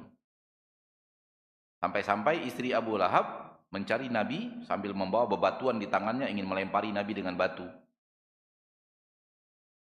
Istri Abu Lahab Ummu Jamil nyari Nabi, dan di tangannya sudah ada bebatuan untuk melempari Nabi dengan batu itu. Dan dia cari-cari Nabi sampai ke Ka'bah, ada Nabi dan Abu Bakar di situ berdua. Lalu Ummu Jamil bertanya kepada Abu Bakar, "Abu Bakar?" Ya, bukan Abu Bakar, Abdullah ibnu Quhafa. Abu Bakar sebutan kaum muslimin. Ibnu Abi Quhafa. Iya, mana temanmu? Nabi di sampingnya. Nabi di samping Abu Bakar. Begitu Ummu Jamil bertanya kepada Abu Bakar, "Mana temanmu?" Tahu Abu Bakar bahwa dia tidak melihat Rasul ada di sampingnya. Lalu Abu Bakar pandai menjawab, "Apa yang kamu inginkan? Ngapain cari Muhammad? Karena Nabi mana di samping. Dia mengancam aku dan suamiku masuk neraka. Dia mengancam aku dan suamiku masuk neraka. Lalu untuk apa batu-batu yang ada di tanganmu, wahai Ummu Jamil?" Kata Abu Bakar. "Kalau aku bertemu dengannya, semua batu ini aku akan lemparkan ke dirinya." Ngamuk-ngamuk Ummu Jamil. Itu ada dalam sejarah Nabi kita tercinta, bahwa itu turun Abu Lahab masih hidup. Adapun Abu Jahal masuk neraka karena dia tewas di perang Badar. Dan semua yang tewas di perang Badar masuk neraka. Berperang bersama Nabi SAW, dan Nabi SAW ketika telah mati seluruh yang mati di perang Badar, memasukkan mereka ke dalam sumur, lalu kemudian Nabi menyebut nama mereka satu persatu. "Bukankah kalian sekarang telah mendapatkan apa yang Allah janjikan ancaman untuk kalian?" Satu persatu nama disebut. Ada 70 orang yang tewas dan Nabi tahu nama-nama semua yang tewas itu. Dimasukkan ke dalam sumur Badar dan ditimbun. Setelah ditimbun, Nabi panggil satu persatu nama itu, termasuk nama Abu Jahal. "Apakah engkau telah menemukan azab yang Allah janjikan untuk orang yang tidak beriman itu, ini menandakan bahwa Abu Jahal masuk neraka. Wallahu a'lam. Nah. Baik, silakan pertanyaan kedua dari Bapak-bapak. Ada?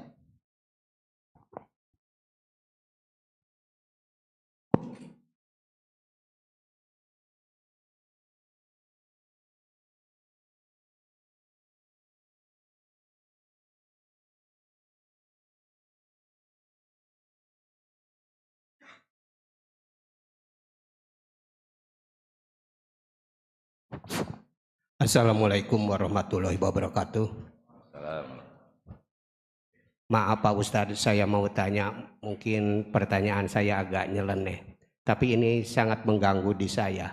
Seandainya ketetapan sudah dituliskan di Lauhul Mahfuz, bagaimana dengan seseorang yang melakukan kemaksiatan dan ketaatan? Itu saja Pak Ustadz.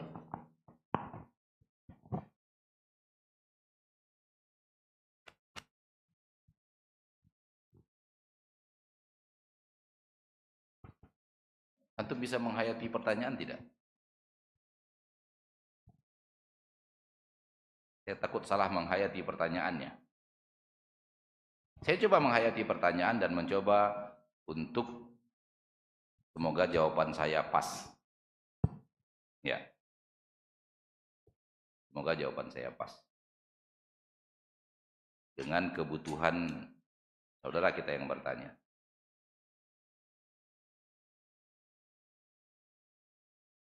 Itu telah terjadi. Manusia memilih pilihan ya, bukan paksaan ya. Maksiat pilihan kan? Dia yang mau berbuat maksiat, bukan paksaan. Ketaatan pilihan kan? Dia yang mau taat, bukan paksaan. Oke? Pilihan. Manusia memilih dalam hidupnya. Setelah itu ada keputusan. Namun semua ini telah ada dalam catatan takdir. Mana yang akan dia pilih dan apa keputusan itu. Maka ada orang yang memilih iman dan amal saleh, Allah berikan kepadanya surga. Ada orang yang memilih maksiat, Allah takdirkan dan Allah tuliskan dan putuskan untuknya neraka. Dan itu tidak bisa dirubah. Pertanyaannya sekarang adalah bagaimana ada orang yang mencampur iman dan amal soleh? Ada orang yang mencampur iman dan amal soleh. Imannya ada, amal solehnya ada, namun dicampur juga dengan maksiat. Maksiatnya juga ada. Sebahagian, kita tidak hitung persentase sama ya. Intinya ada sebahagian hidupnya ketaatan, ada sebagian hidupnya apa? Kemaksiatan. Itulah guna hisab. Ketentuan itu sudah ada, surga atau nerakanya sudah ada. Tetapi hisab menentukan nanti pada saat hisab. Kita baru tahu nanti apa yang Allah perlakukan kepadanya pada saat dihisab. Catatannya sudah ada. Surga dan nerakanya sudah ada. Paham Anda maksud? Ada hal-hal yang dia dengan amal-amalnya berhak ke surga. Ada amalan yang dia lakukan, amal-amal yang berhak ke neraka. Sebenarnya keputusannya sudah ada. Dia neraka atau surga sudah ada. Sudah ada. Tetap seperti yang satu level tadi. Level iman amal soleh, surga. Level maksiat, kafir, neraka. Sama aja, iman amal soleh bercampur dengan kemaksiatan. Sudah ada juga ketentuannya ke surga atau ke neraka. Sudah ada. Kapan baru tahu? Pada saat hari berhisab. Apakah dosa-dosanya diampuni oleh Allah? Baru tahunya kita di saat dihisab. Semua kita akan dihisab kan? Semua kita akan menghadap Allah kan? Lalu Allah menghisab amal kita, mempertanggungjawabkan akan apa yang kita, semuanya masing-masing. Satu orang maju. Sebanyak ini manusia di permukaan bumi. Sekarang ini, sebelumnya, setelahnya akan maju satu persatu. Menghadap Allah. Dan Allah langsung akan berbicara kepada dirinya. Dia akan dengarkan langsung perbicaraan Allah. Dan dia akan menjawab pertanyaan-pertanyaan Allah. Itu dia hisab.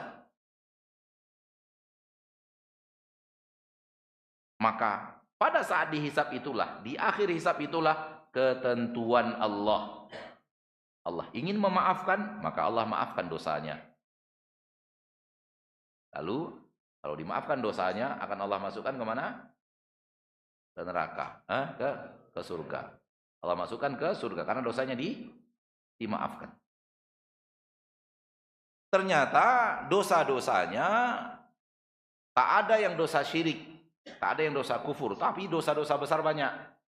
Dan Allah tidak ampuni. Maka orang ini diputuskan ke neraka dulu sampai batas waktu, lalu baru ke surga. Karena dia punya dosa-dosa yang banyak yang Allah tidak ampuni, namun tidak sampai kepada dosa yang membuat dia kekal di neraka.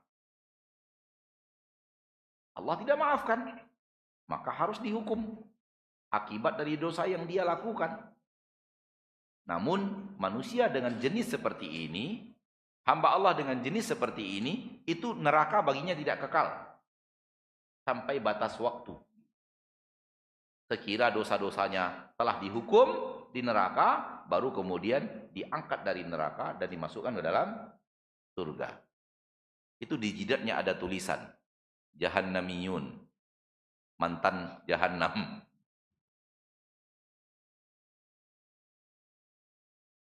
Oke?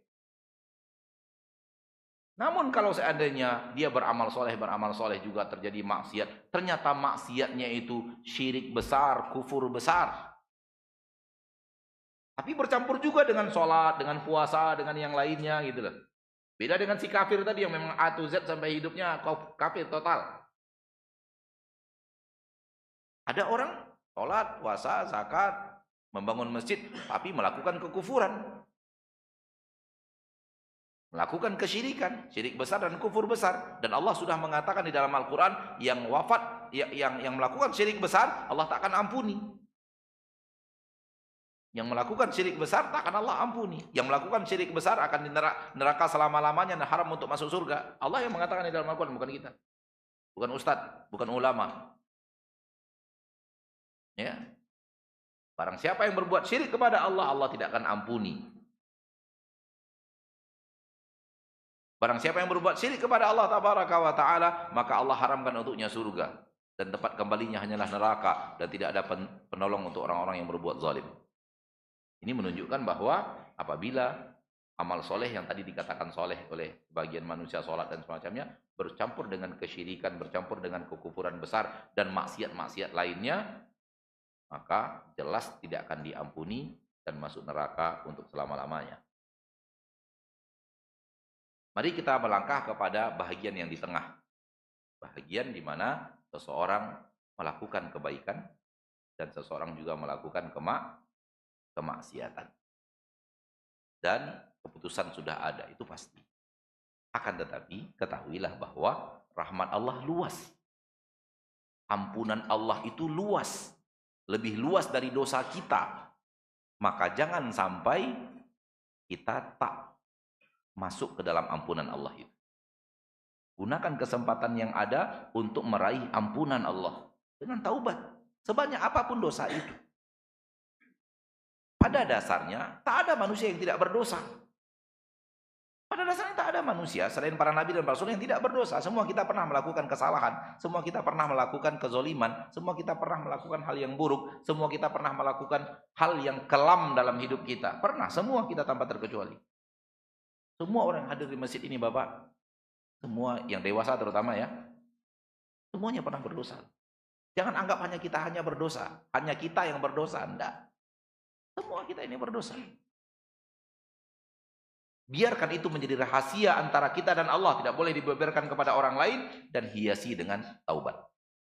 Hiasi dengan permintaan ampun yang serius. Dan permintaan ampun dan taubat yang serius, syaratnya 3. 1, tinggalkan dosa itu.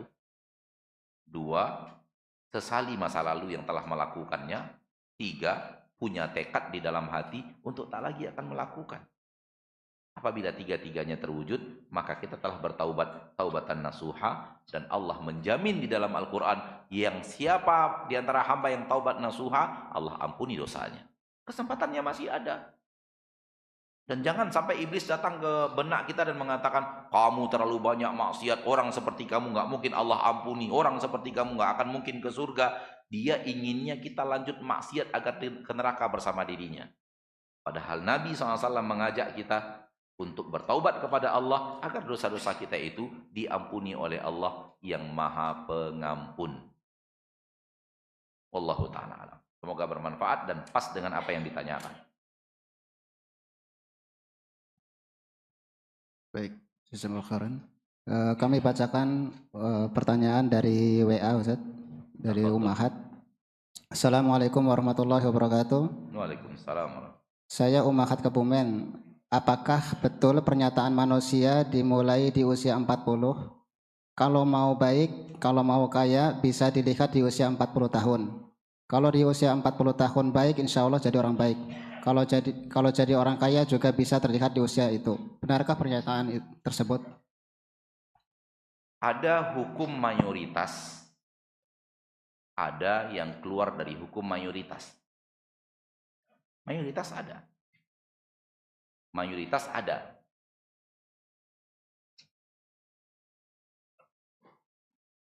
Jadi dalam agama kita, ketika ada sesuatu, coba lihat dulu apakah itu hukum untuk mayoritas. Kalau itu hukum untuk mayoritas, tidak menutup kemungkinan ada yang tidak seperti itu. Itu hukum mayoritas.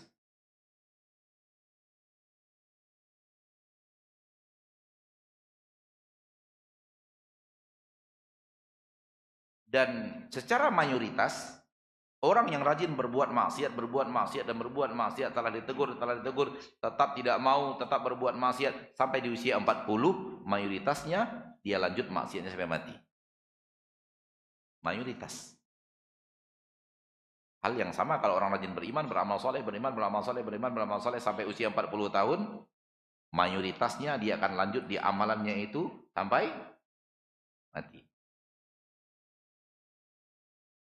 Ini hukum mayoriti, hukum mayoritas.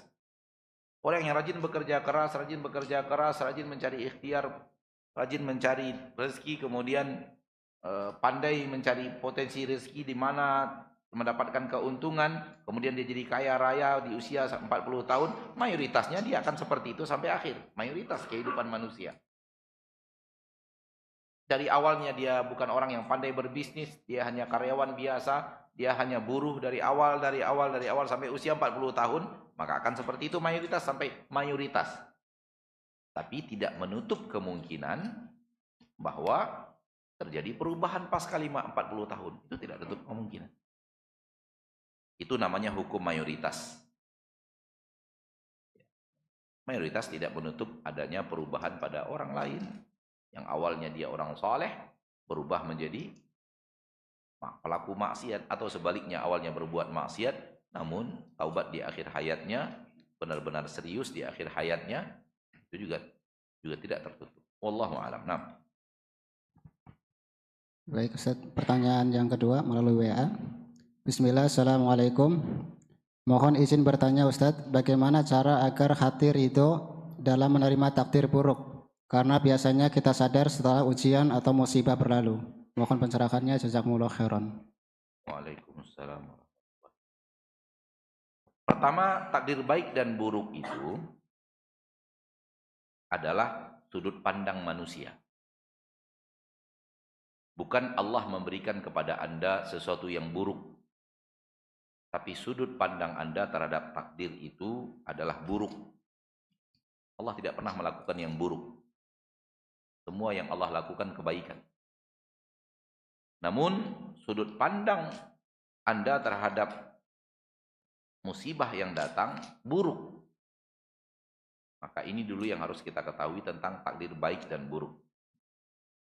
Kita memandangnya nggak suka dia datang, maka kita menyebutnya takdir buruk. Kita memandangnya, wah kalau ini saya suka, ini saya bahagia kalau yang begini datang, kita menyebutnya takdir baik. Begitu. Ya. bukan Allah melakukan yang buruk. Allah tidak pernah melakukan yang buruk. Nabi SAW mengatakan, wasyarru laisa ilaik. Wasyarru laisa ilaik. Itu pertama. Jadi baik dan buruk itu adalah penilaian makhluk terhadap sesuatu yang datang kepadanya. Dia suka, dia mengatakan itu takdir baik. Dia tidak suka, dia mengatakan itu takdir apa? Takdir buruk. Baik. Kalau paham itu, kita lanjut kepada pertanyaan. Bagaimana caranya Ustaz membuat hati ini ridho terhadap takdir yang datang yang saya tidak suka?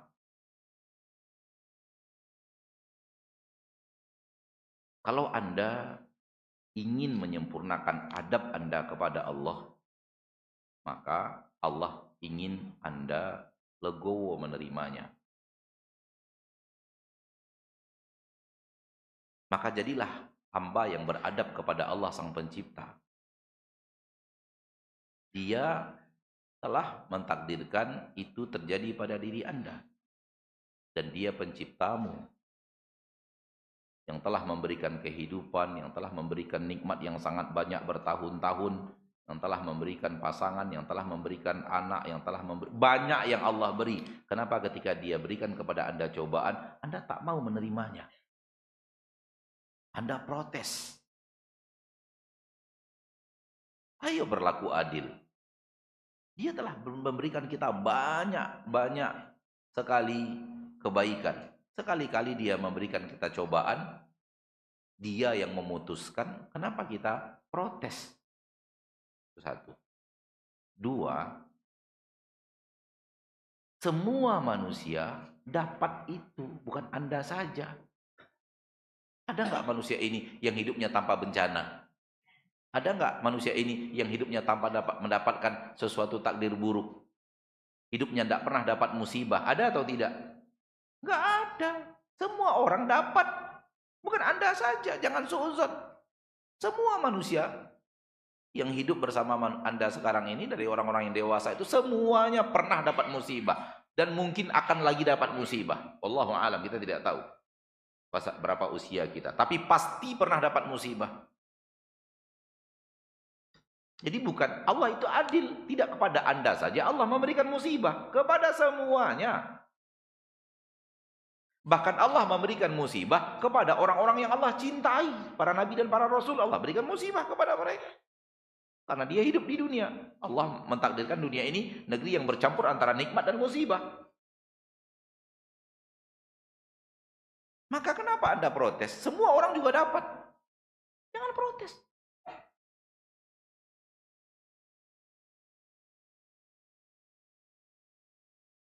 Jangan bersuuzon kepada Allah, kenapa saya saja yang dapat musibah, yang lain mah tidak.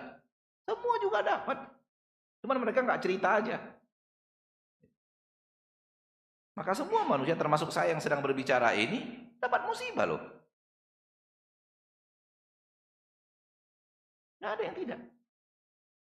Maka itu keadilan Allah, di mana semua Allah perlakukan sama, mendapatkan musibah dengan kisah yang berbeda-beda satu sama lainnya. Berikutnya yang kedua, yang ketiga, jadikan musibah itu ajang penghapus dosa. Jadikan musibah itu sarana penghapus dosa. Karena salah satu sarana penghapus dosa adalah sabarnya kita pada saat diberikan musibah. Allah ingin menghapuskan dosa kita dengan cara memberikan kita musibah, maka sabarlah.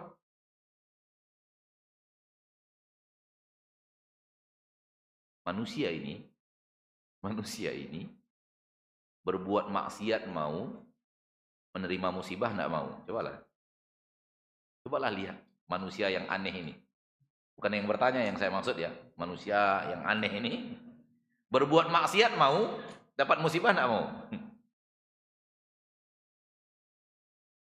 Harusnya kan, oh iya saya salah. Saya ditegur oleh Allah. Terima kasih Allah telah menegur saya. Ya Allah, ampuni dosa dan kesalahan saya. Sabarkan saya di atas musibah ini. Jadikan saya orang legowo menerima keputusan Engkau. Saya yakin bahwa ini takdirmu. Engkau ingin memberikan yang baik kepada saya. Harusnya gitu loh. Saya wajar dapat teguran karena saya juga berbuat hal yang salah. Engkau tahu. Namun Engkau maha lembut, maha pengasih. terlalu banyak dosa saya, musibahnya baru segini, gitu loh. Nah itu hidup itu tenang tuh nanti. Jangan jadi orang tuh terlalu egois, bahkan egoisnya dipertontonkan kepada Allah. Ya Allah, biarkan saya berbuat maksiat, jangan pernah tegur-tegur, gitu. Gitu caranya. Sangat nggak benar cara hidup kita. Mau nggak engkau dosa diampuni? Mau. Cara Allah memberikan engkau ampunan adalah dengan memberikan kepadamu musibah. Nggak mau, gitu. Itulah manusia egois, ya lihat. Mau diampuni dosa? Mau. Engkau berdosa? Iya. Yakin? Yakin. Mau diampuni? Mau. Caranya begini. Ada musibah datang, saya nggak mau. Gitu.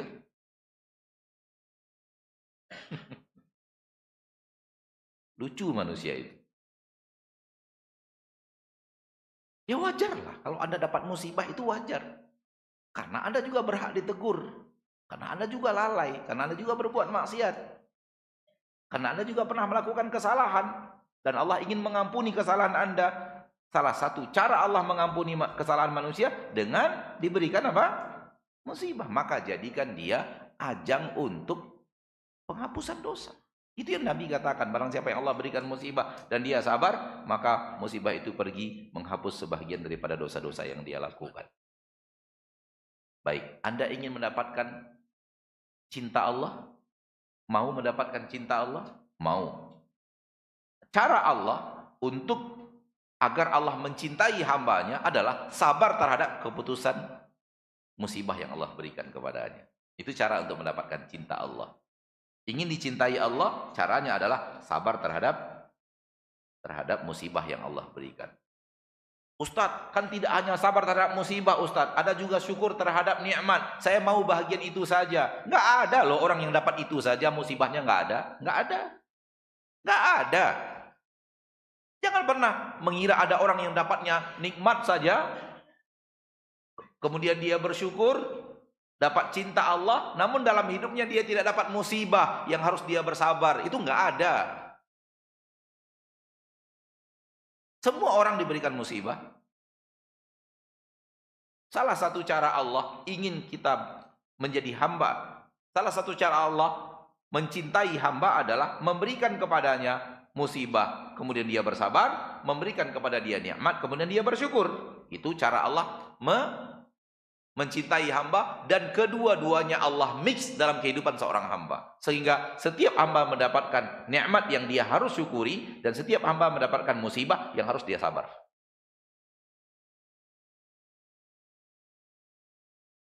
Sudah? Semoga bermanfaat. Nah. Sudah habis? Baik. Sampai di sini pertemuan kita pada kesempatan yang berbahagia ini, saudara-saudariku kaum muslimin dan muslimat di Karanganyar, Kebumen. Semoga Allah tabaraka wa taala memberikan kepada kita taufiknya, memberikan kepada kita hidayah, memberikan kepada kita husnul khatimah. Semoga Allah ampuni kita. Semoga Allah maafkan dosa dan kesalahan kita di yaumil hisab. Subhanakallahumma wa bihamdika asyhadu an la ilaha illa anta astaghfiruka wa atubu ilaik. Assalamualaikum warahmatullahi wabarakatuh.